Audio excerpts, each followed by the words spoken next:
Central jail में कैदी औरतों के जिस्म पर शहद क्यों लगाया जाता है? जानकर आपके भी होश उड़ जाएंगे।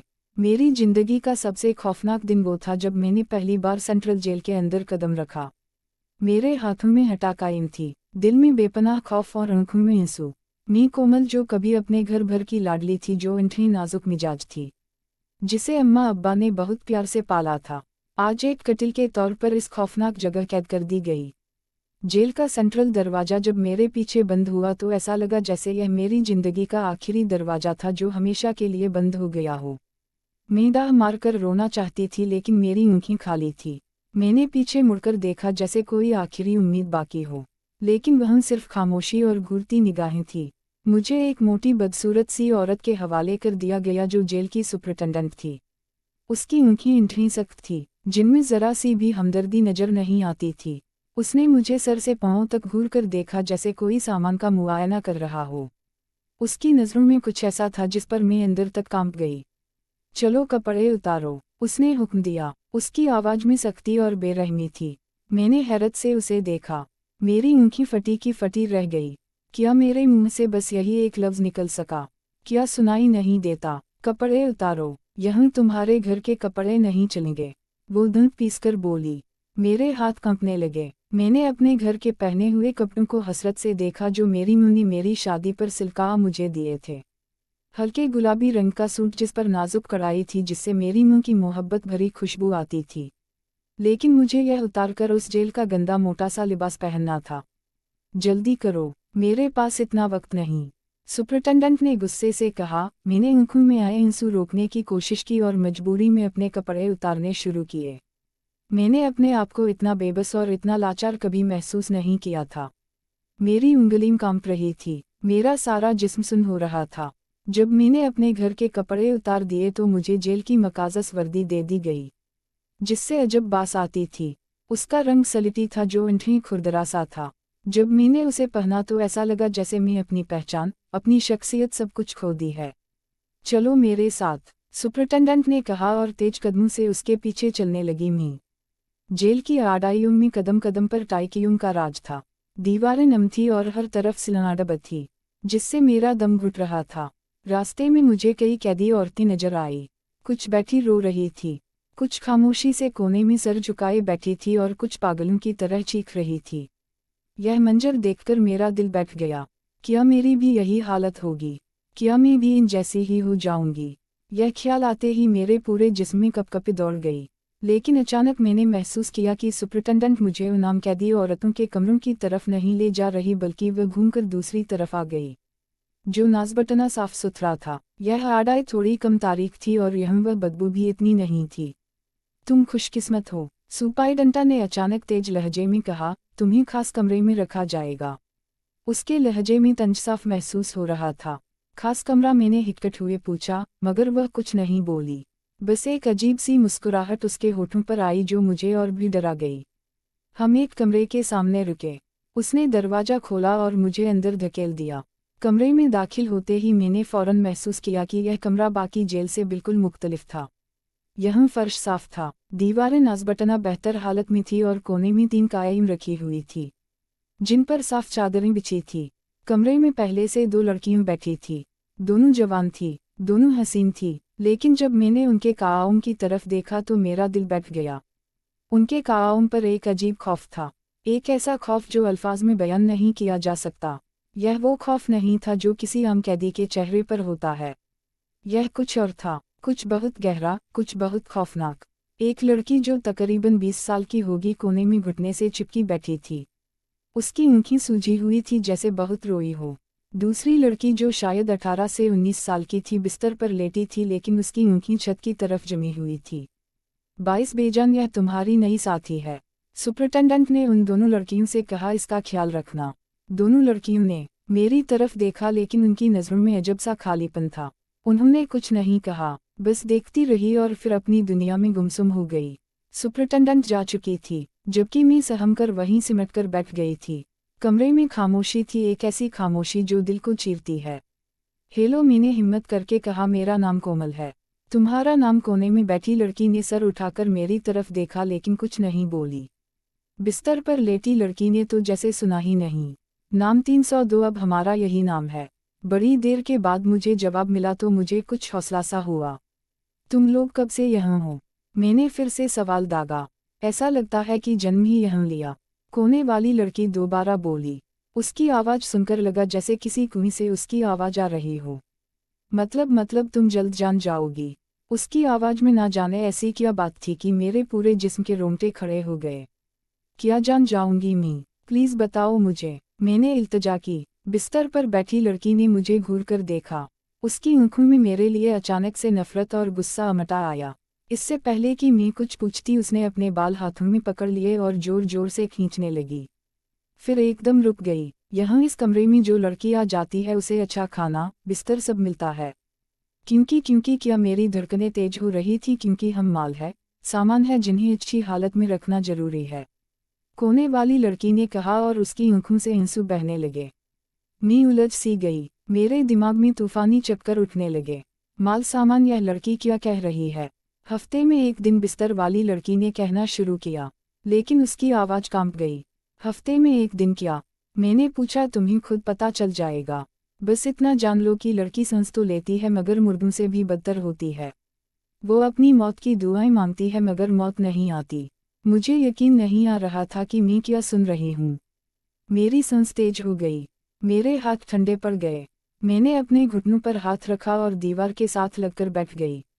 यह कमरा जो पहली नज़र में आम कैदियों के कमरों से बेहतर लगा था, अब मुझे कब्र की तरह लगने लगा। यह सफाई, यह अच्छे बिस्तर, यह सब कुछ किसी बहुत बड़ी साजिश का हिस्सा था।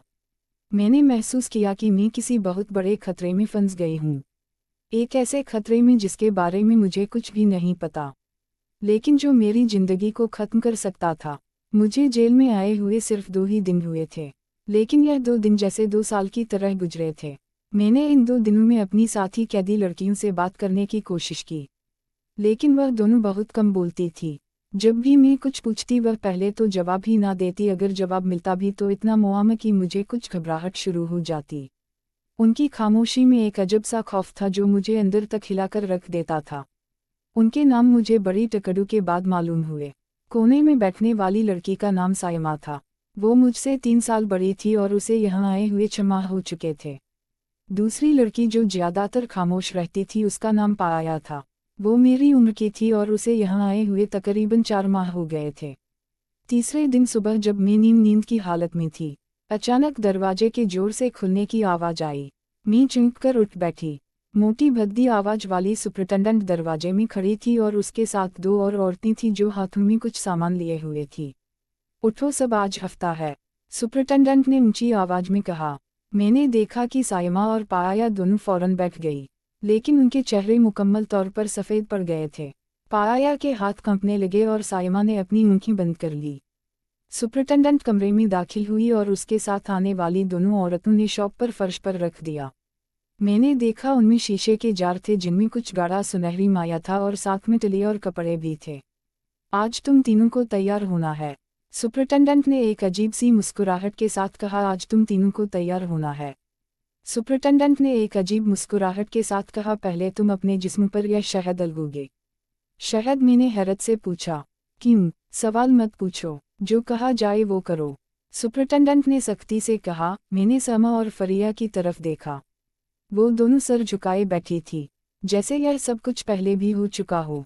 मेरे दिल में एक अजीब सा खौफ पैदा होने लगा। मैंने इनकार में सर हिलाया तो सुपरिटेंडेंट ने मुझे गौर से देखा, फिर करीब आई। नहीं होना, अभी बहुत कुछ सीखना है तुम्हें। यहाँ इनकार नहीं टबदाई चलती है। मैं यह नहीं करूँगी, आप मुझे मजबूर नहीं कर सकती। यह अल्फाज निकलने की देर थी कि सुपरिटेंडेंट ने अपना हाथ उठाया और जोर से मेरे गाल पर थप्पड़ मारा। थप्पड़ इतना जोर का था कि मैं गिर गई और मेरे मुंह से खून निकलने लगा। तुम्हें अपनी औकात मालूम होनी चाहिए, उसने गुस्से से कहा। यहाँ तुम कैदी हो और कैदी हुक्म मानते हैं। मैं फर्श पर बैठी रोने लगी। मेरा गाल जल रहा था और दिल में एक अजीब सा दर्द हो रहा था। मैंने कभी सोचा नहीं था कि मुझे किसी दिन इस तरह की तालील का सामना करना पड़ेगा। सुपरिटेंडेंट ने मुझे बालों से पकड़ा और आगब लहजे में बोली, अब अगर तुमने कोई सवाल किया तो इससे आगे के हाव तुम सह नहीं पाओगी, समझी? मैंने डर कर हाँ कर दी क्योंकि मुझे कोई और रास्ता नजर नहीं आ रहा था। अब तुम तीनों अपने कपड़े उतारो और यह शहद अपने जिस्म पर लगाओ, पूरे जिस्म पर, समझी? सुपरिटेंडेंट ने हुक्म दिया। सायमा और पाया ने फौरन अपने कपड़े उतारने शुरू कर दिए। उनके चेहरे बिंजुआ थे। उन्होंने यह सब पहले भी किया था। यह बात उनके अंदाज से साफ जाहिर थी। मैं वहीं खड़ी रह गई। मेरे हाथ कांप रहे थे। तुम क्यों खड़ी हो? जल्दी करो, सुपरिटेंडेंट ने मुझे डांटा। आंसू बहाते हुए दिल में हजारों सवालात लिए। मैंने भी शहद की बोतल हाथ पर उठाई। मैं कभी सोच भी नहीं सकती थी कि यहाँ पर ऐसा भी कुछ होता है। मैं शहद की बोतल लिए गायब दिमागी के साथ खड़ी थी। तभी सुपरिटेंडेंट ने गरज कर कहा, फटाफट सारे जिस्म पर शहद लगाओ, जल्दी करो। सामा और फरिया ने शहद बोतल से निकालकर अपने जिस्म पर लगाना शुरू कर दिया। मैंने भी मजबूरी में शहद हाथ में लिया। वो ठंडा और चिपचिपा था। जब मैंने उसे अपने जिस्म पर लगाया तो मुझे मेटल सी आ गई। क्यों? यह सब क्यों हो रहा है? मैंने रोकर पूछा। खामोश रहो और अपना काम करो, सुपरिटेंडेंट ने कहा। शहद लगाने के समय में तकरीबन 15 मिनट लगे। मेरा पूरा जिस्म चिपचिपा हो गया था। मैं अपने आप को इतना घटिया महसूस कर रही थी कि बयान नहीं किया जा सकता। अच्छा, अब तुम बारी बारी ना आओगे, सुपरिटेंडेंट ने कहा। वहाँ बाथरूम में एक बड़ा टब है। सायमा तुम पहले जाओ। सायमा ने सर झुकाया और बाथरूम की तरफ चली गई।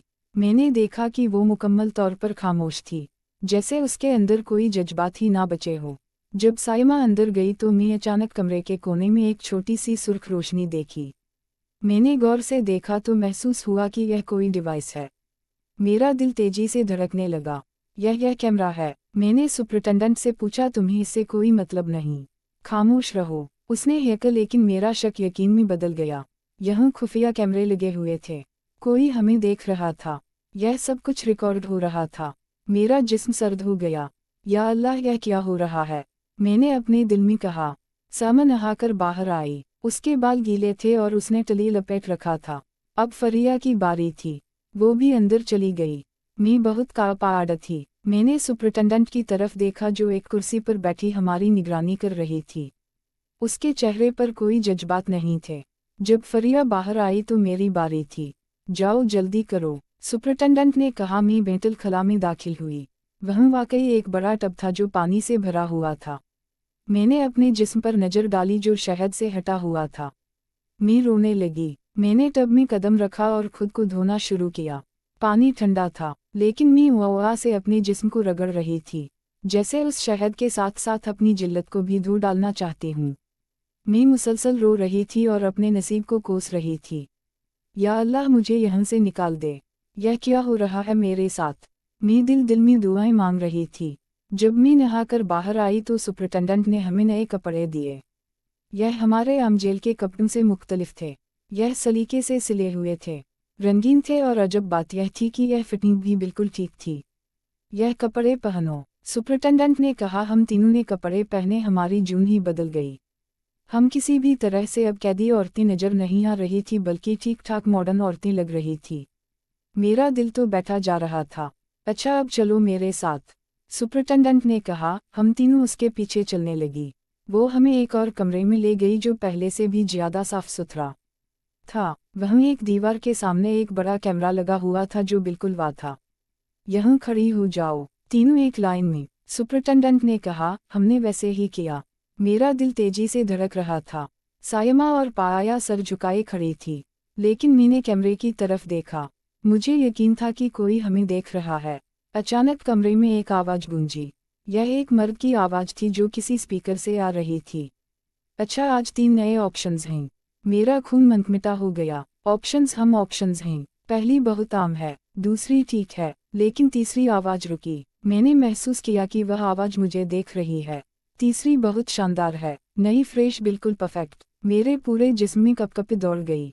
कोमल को ले आओ। यह अल्फाज सुनते ही मेरे पांव तले से जमीन निकल गई। मेरा नाम ही क्यों लिया गया? क्या मोम है? मुझे कहाँ ले जाया जाएगा? सवालात मेरे जहन में गर्दिश करने लगे।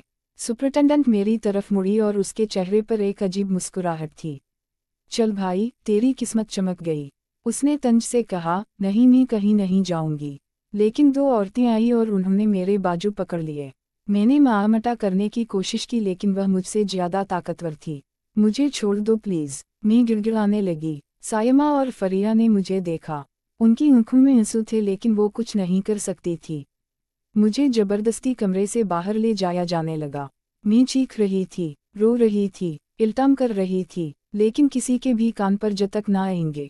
आड़ाई में दूसरी कैदी औरतें मुझे देख रही थी, लेकिन सब खामोश थी। शायद उन्हें मालूम था कि यहाँ आवाज़ उठाने का कोई फ़ायदा नहीं। मुझे जबरदस्ती घसीटते हुए ले जाया जा रहा था। मैं बराबर मामटा कर रही थी। मेरे पाँव जमीन पर रगड़ खा रहे थे, लेकिन वो दोनों औरतें मुझसे कहीं ज़्यादा ताकतवर थी। मोटी सुपरिटेंडेंट मेरे पीछे पीछे चल रही थी और उसके चेहरे पर जो सख्ती थी वो मेरे दिल को ला आ रही थी। यह कोई मामूली मुस्कुराहट नहीं थी, यह एक शैतानी इत्मीनान भरी मुस्कुराहट थी, जैसे उसे कोई बड़ी कामयाबी मिल गई हो। उसकी आंखों में एक अजीब चमक थी।